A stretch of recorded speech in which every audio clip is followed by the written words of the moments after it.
আপনার 1 মিনিটে 4 রাকাত নামাজ শেষ। 1 মিনিটে কি 4 রাকাত নামাজ শেষ। তাহলে তার নামাজটা কেমন হলো? রাসূল পাক সাল্লাল্লাহু আলাইহি সাল্লাম সাহাবায়ে কেরাম আপনার এত সুন্দরভাবে এত ধীরস্থিরভাবে নামাজ পড়তেন যে নামাজে দাঁড়ানোর কারণে ওনাদের পাগুলা ফুলে যাইত। বলি সুবহানাল্লাহ।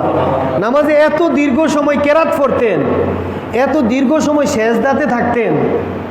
হ্যাঁ, নামাজে দাঁড়াই থাকতে থাকতে পাগুলা কি হয়ে যেত? ফুলে যেত। বলি সুবহানাল্লাহ। আর নবীজি এত লম্বা সেজদা দিতেন যে লম্বা সেজদা দেওয়ার কারণে মা ফাতেমা রাদিয়াল্লাহু তাআলা আনহা, না আয়েশা সিদ্দিকা রাদিয়াল্লাহু তাআলা আনহা, নবীজির স্ত্রী এত লম্বা সেজদা দিয়েছেন, নবীজির স্ত্রী মনে করেছেন যে আল্লাহ না করুক, আল্লাহ রাসূল ইন্তেকাল করেছেন। নবীজির পায়ে গিয়া আয়েশা সিদ্দিকা রাদিয়াল্লাহু তাআলা আনহা এমনি চিমড়ি কাটতেছেন। যখন পা নাড়া দিলেন তখন আয়েশা রাদিয়াল্লাহু তাআলা আনহার মনের মধ্যে শান্তি আসলো যে নবীজি ইন্তেকাল করেন নাই। বলি সুবহানাল্লাহ। তাহলে নবীজি কত লম্বা সেজদা করতেন, কত দীর্ঘ সময় নামাজে দাঁড়িয়ে দাঁড়িয়ে নামাজ পড়তেন। এবং হাদিসের মধ্যে এসেছে আল্লাহর কাছে ওই নামাজটা সবচেয়ে উত্তম যেই নামাজে দীর্ঘ লম্বা কেরাত করা হয়। বলি সুবহানাল্লাহ। আল্লাহর কাছে কোন নামাজটা বেশি উত্তম প্রিয়? যেই নামাজ কেরাতরা লম্বা হয়, যেই নামাজ ধীরস্থিরভাবে পড়া হয়, যেই নামাজ সময় নিয়ে পড়া হয়, যে নামাজ সময় নিয়ে পড়া হয়, ধীরস্থিরভাবে পড়া হয়, লম্বা কেরাত হয়, ওই নামাজটা আল্লাহর কাছে কি সবচেয়ে প্রিয়। জোরে জোরে বলি সুবহানাল্লাহ। আর আল্লাহর কাছে হাদিস শরীফের মধ্যে এসেছে, সহিহ বুখারী মুসলিমের হাদিস, সবচেয়ে নিকৃষ্ট সুর হচ্ছে ওই ব্যক্তি যে নামাজে চুরি করে। একদম হাদিসের কথা। সুর দেমন নিকৃষ্ট। সুরকে কি আমরা পছন্দ করি? সুরকে আমরা কেউ পছন্দ করি না। কারণ সুর আমাদের ধন সম্পদ ডাকাতি করে, আপনার চুরি করে নিয়ে যা। আমরা কত কষ্ট করে সম্পদ উপার্জন করি, আমাদের সম্পদ চুরি করে নিয়ে যা। সুররে তো আমরা কেউ পছন্দ করি না, সুররে সবাই আমরা ঘৃণা করি। কিন্তু সুরের মধ্যে সবচেয়ে নিকৃষ্ট সুর হচ্ছে কে? ওই ব্যক্তি যে নামাজ চুরি করে। সুরের মধ্যে সবচেয়ে নিকৃষ্ট সুরকে নামাজ চুরি করে। নামাজ চুরি করি না লোক এরকম আছে না নাই? অসংখ্য লোক আছে দেখবেন, নামাজ পড়ে সেজদা ঠিকমতো করে না, নামাজ পড়ে রুকু ঠিকমতো করে না। আপনার রুকু হইতে সোজা হয়ে দাঁড়ানো ওয়াজিব। এবং এর একটা দোয়া আছে, আল্লাহুম্মা গফিরলি সামি আল্লাহু লিমান হামিদা রব্বানা লাকাল হামদ হামদান কাসীরান তয়্যিবান মুবারাকান। দোয়া আছে না নাই?